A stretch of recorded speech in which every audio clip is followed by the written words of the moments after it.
further ado, we're going to go into the next session. We're very, very lucky to have two members of the Senedd with us today. So we've got Jane Hutt, MS, was Minister for Social Justice and Chief Whip at the Welsh Government, and we've got Bowden, MS, Deputy Minister for Arts, Sports and Tourism. So I'll hand over now for this session, and then we'll follow with the Q&A when Natasha and Rachel will rejoin us for the Q&A. So I'll hand over without any more time wasted. Thank you. Well, Borada Ihigit, really great to be here. Are so important to be at the Disability Wales annual conference and AGM. I think we were last year. We'd just suddenly able to come out and meet each other, weren't we? And it was a really important occasion. But I'm so interested and pleased that with the subject of your conference today, media representation of disabled people, challenging stereotypes, changing society, disabled people in the media.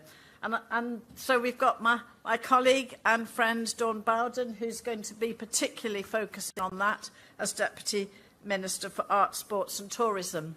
And we were just saying how good it is that you've got two ministers here today, because quite often they say, oh no, well, only one will do, but we're both here because actually the whole work, I'm just going to be talking about the Disability Rights Task Force, the whole work of the disability rights is across government, across all sectors, across all policy. And I think that's the most important thing. And, you know, and of course, if it's across the whole of life and every life circumstances, then obviously what the media does, media representation of disabled people, should cover every aspect of the lives of disabled people. So, but you know, many of you, or hopefully most of you, that we have a Disability Rights Task Force, which is hard at work.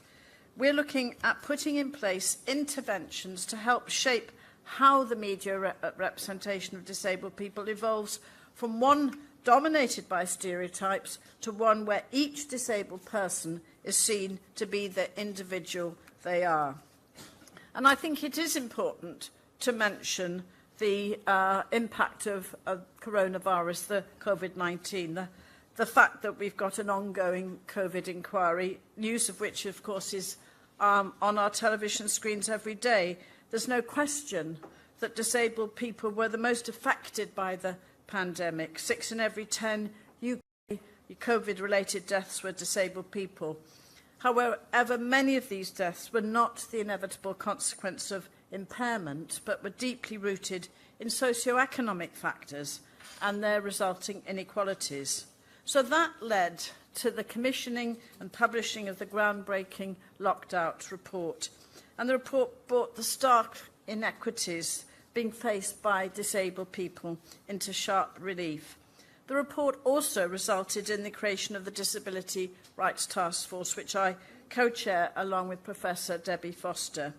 So today I'm not only just reiterating that this government recognises the discrimination and inequalities faced daily by disabled people, to address them, and we're taking significant action to do so. And sometimes when governments create policies, plans or programmes, there's a difference between intention and what is actually delivered, and what people it's intended to support really need. And we know that this is called the implementation gap. Well, the task force and its working groups are key to addressing this problem through placing the voices of disabled people and the power of disabled people, the influence of disabled people at the heart of everything that we do. The task force and its working groups bring together people with lived experience, Welsh Government policy leads, some are here today, representative organisations, identifying the issues and barriers that affect the lives of many disabled people. And I want to thank you all at this stage, to thank you all for your engagement, for your support, for your valuable contributions, the evidence you give to us in our working groups and in the task force. Thank you. The task force is identifying the root causes of discrimination and resulting inequalities, and the short, medium and long-term actions needed to address them. I've mentioned the working groups. The working groups are considering specific issues. They're all at different stages, and I'll just give a short update on them now. So we've got the first working group, the Embedding and Understanding the Social Model of Disability Working Group, chaired by Professor Debbie Foster. It's now concluded its meetings, but right at the start we said this had to be at the forefront for us to work through the work to the task force. We had to, again, embed and understand the social model of disability. And, of course, the group members there highlighted the importance of the social model of disability to all other working groups. So as a result of this targeted approach, sections of Welsh Government, Healthcare Inspectorate Wales, Care Inspectorate Wales have all undertaken bespoke training on the social model of disability, and they'll apply their knowledge to inspections of health and social care settings. So actually, when you talk about implementation, that is implementation now, not waiting till a report is published. The training has happened. So next working group, the Access to Services working group, includes communications and technology, chaired by Dr. Natasha Hurst. And so glad to see you here, Natasha, and congratulations on everything that you achieve as well. The groups presented its draft recommendations to the task force, and of course this, and I know Dawn will be interested in this, of course, includes media industry, legal profession campaign to educate about accessible content, the social model of disability, disabled people's civil and human rights and the influence of words and images. So then we go on to the meeting for the Independent Living Social Care Working Group. That's chaired by Rhiannon Davis. Now that's concluded. What's important is that our ministers have taken part in receiving recommendations. So Julie Morgan, Deputy Minister for Social Services, already the development and delivery of a national campaign on citizens' rights for independent living and social care. Moving on swiftly, the Independent Living Health Working Group, chaired by William Holloway, ambitious initial recommendations to the task force shared with our Minister for Health and Social Services, Eluned Morgan, MS, recommendations for training for frontline staff, and also additional sessions being scheduled next year for discussions on wellbeing, culture, sport and tourism in Wales. Then I move to the Travel Working Group, chaired by Andrea Gordon from Guide Dogs UK. Again, concluded its meeting, met with the Deputy Minister for Climate Change, Lee Waters, who attended a travel working group, hearing directly from members about how public transport issues affect the lives of disabled people. And recommendations include the establishment of a Disabled Persons Transport Advisory Group. The Employment and Income Working Group, chaired by Professor Debbie Foster, now concluded. Initial recommendations include holding an employment summit for Wales to stimulate a big conversation to raise public awareness of employment rights for disabled people. Full recommendations to be heard in December. Children and Young People Working Group, co-chaired by Harrod Price and Alice Moore, held two meetings, one of which focused on children's mental health services, will ensure that children and young people's voices are heard in this working group. Affordable and Accessible Housing Working Group, chaired by Damien. I'm not sure if Damien's here today. Damien Joseph Bridgman held its first meeting last week, so watch this space. And then at the June Task Force, members did hear presentations on hate crime, sexual assault, domestic violence as they affect disabled people. So we've now agreed, Task Force, to establish a working group to address access to justice for disabled people, to be chaired by Joe Powell, Chief Executive of All Wales People First, and that's going to start next month.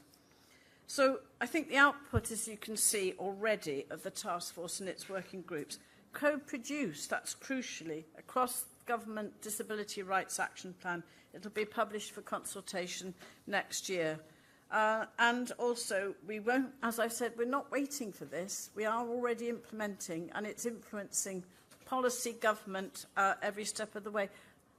Also, we have Welsh Local Government Association, we have the Health Service, we have other key partners on the task force. So I just want to make one mention again. This is under the Minister for Economy, that we have the Welsh Government's Disabled Persons Employment Champions. Now, actually, that was a recommendation from our former Framework for Independent Living, way back, which was published way back in 2019. What a difference that they have made, the Disabled People's Employment Champions, and soon providing mentoring to policy leads across government. Now, I'm just watching the clock because I want to make sure that Dawn, and then we have our time for Q&A, but Dawn has her 10 minutes too. I just want to say it's a few weeks since Rhiannon presented the findings of their barely surviving report to the Disability Equality Forum. That forum's been going for a long time, and it was vital throughout the pandemic. And we still meet because we have lots of other issues outside of the task force. And I think the creation of this report reminded us of the importance of the work delivered by Disability Wales, because it's about the dreadful impact the cost of living crisis is having on disabled people and the long-term harm it's already doing. So this is the ways in which we are trying to listen and support and respond to that. And I think, for example, our discretionary assistance fund, where we have managed to protect that this financial year, will hopefully provide a way in which we can get that emergency wards for people experiencing extreme financial difficulty. But the crucial thing is to make sure people claim what you're entitled to.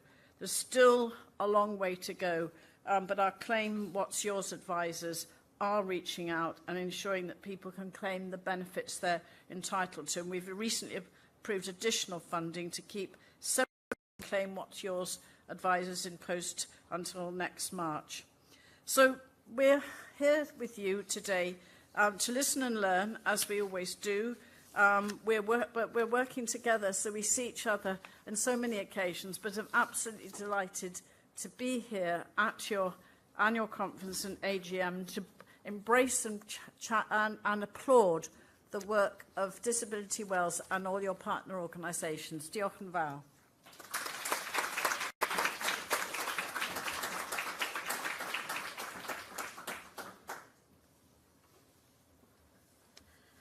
Well, bore da pawb. Good morning, and thank you, Jane, for your comments on the hugely important work of the Welsh Government's Disability Task Force. And can I say, I'm sorry that I missed Rachel this morning, but I was delighted to be here to hear my friend Natasha Hurst delivering her speech, and I'm appreciating the work of Welsh Government as well. So again, I very much appreciate that support from you as well, Natasha. Absolutely delighted to be here today at the Disability Wales Annual Conference, and for the opportunity, of course, to discuss the issues regarding the media's portrayal of disabled people in Wales. Now, I don't need to tell you that far too often the portrayal of disabled people across the media could be at best described as lazy and at worst pure ableism. The portrayal is all too often a crude stereotype presented within a cliched situation where the disabled person is frequently represented as disempowered, a pitiable victim, dependent, angry, and even as an inspirational figure who, in their language, have overcome their disabilities and so are a lesson to us all. Now, in TV and film, we often see villains, antagonists and victims often portrayed as disabled characters, thus reinforcing that negative stereotype, tropes and stigmas that have been with us since the dawn of literature and drama. And there, of course, is an irony, isn't there? Because for these types of roles, often which result in BAFTAs and Oscars, the disabled characters are being portrayed are almost always played by non-disabled people. Now, real, authentic representation can't come too soon. In addition to the obvious equality issues, authentic representation can help ensure a more accurate portrayal and offers disabled talent opportunities at in the entertainment and media industry.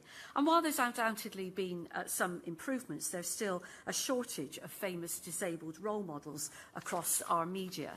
We're all aware, of course, of people like Frank Gardner, JJ Chalmers, Nikki Fox, Rosie Jones, Alex Brooker, and actors such as Liz Carr and Matt Fraser, but they represent just a tiny fraction of the media and entertainment personnel. So why does the media continue to use stereotypes to portray disabled people? There's an argument that the prevalence of negative stereotypes is simply a societal issue, and that the media simply reflects these negative values and so is no more responsible for them than any other sector. But I don't agree with that, and I reject that position, because the media has such a big role to play in shaping the values, the perceptions and the attitudes towards disabled people. Using the social model, the media can influence public perception, it can champion inclusion, and it can develop awareness and achieve equal representation on our screens and in our publications. Now, while the media has the power to bring about positive change, it can also perpetuate stereotypes and biases if it's not handled responsibly. It's crucial for media professionals to approach disability representation with care, accuracy and respect in order to contribute to the building of a more inclusive and equitable society. The Welsh Government recognises the challenges facing the sector regarding a lack of diversity and inclusion, and we know that there are examples of many groups marginalised and excluded from opportunities in our media industry in Wales, which in turn impacts on the issues that we're discussing here today. Now, we all want a media sector in Wales that fully reflects and represents audiences, and that provides equitable and accessible employment opportunities and attracts, develops and retains diverse talent. We want a sector that delivers content which tells the stories and reflects the lives of disabled people, a true reflection that doesn't fall back on stereotypes. The media sector in Wales is busier than ever, and we are seeing an ever-increasing demand for content. However, if this demand is to be truly inclusive, then we must address and improve the diversity and inclusivity issues that we're speaking about today. Supporting diversity in broadcasting, in front of and behind the camera, is a priority for Welsh Government's Creative Wales and is aligned to the wider programme for government commitments to diversity and inclusion.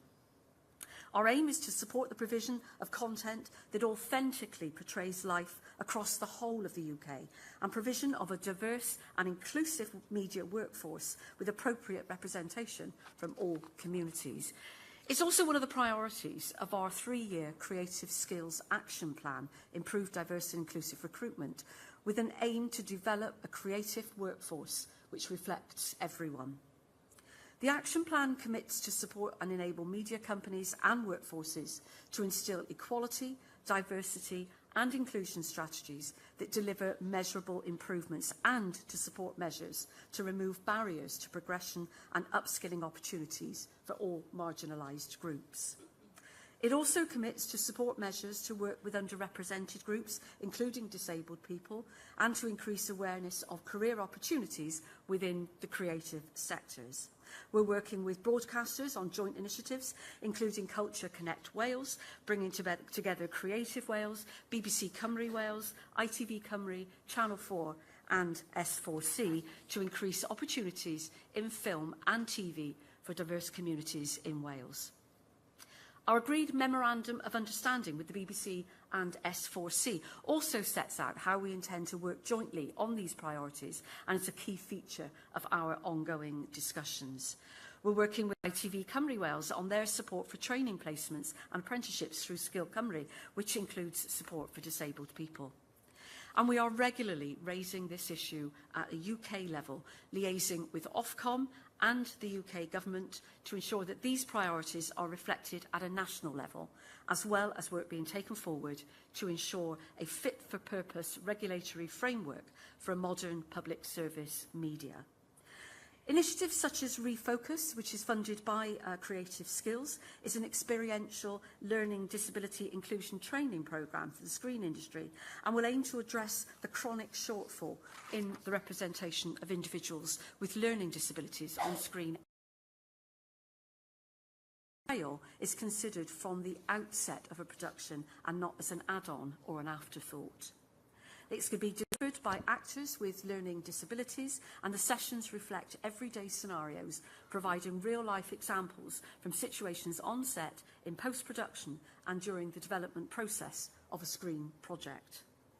We're also launching the next round of our Creative Skills Fund in November, and we're keen to receive applications from external creative and media projects which aim to deliver for disabled people across Wales. So really, honestly, if anybody out there has a good project and you want some funding for it, please do get in touch with us. Through this work and other initiatives that the Welsh Government is undertaking, we hope to bring about change and to take us in the right direction to really start making a difference. And in conjunction with the work of the wider work of the Welsh Government's Disability Rights Task Force, we hope to go some way to facilitating a media sector that is more inclusive and far more reflective of disabled people's lives across Wales. We all want to see media content that highlights and celebrates diversity of our country, but we also want to see a media that portrays reality.